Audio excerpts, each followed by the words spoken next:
टन टन टन पिचकारी हमार करे चल चल चल हम छौरी के धरे।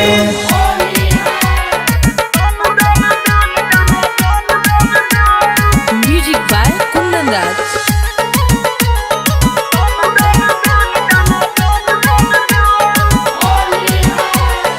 होई चमरान करब होलिया में तंग रंग दन दन दन दाना दन दन दन लाल रंग से भरब तोहर बदन रंग दन दन दन दाना दन दन दन।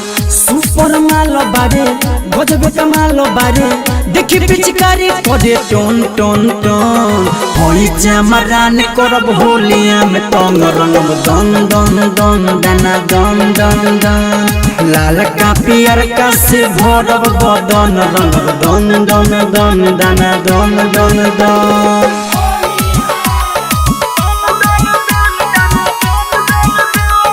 Krishna recording studio Delhi.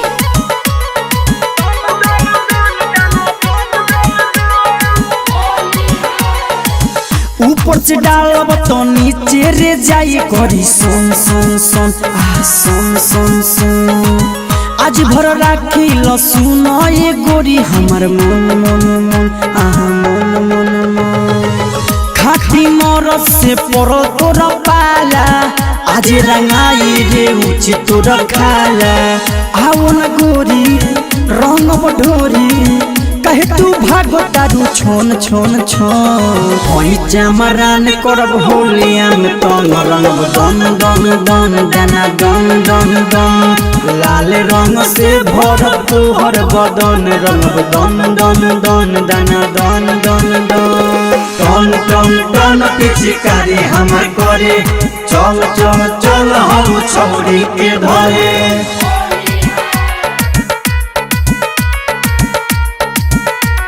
Music by Kundan Raj.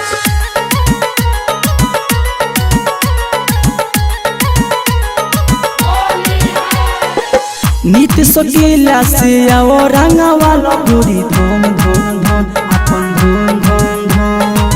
कीचड़ पाटी से पूरा रंगाई तोर तम तम तम आहा तम तम तम। बीरू लाल से चोली रंगा वाला फगुआ होली के फायदा उठाला।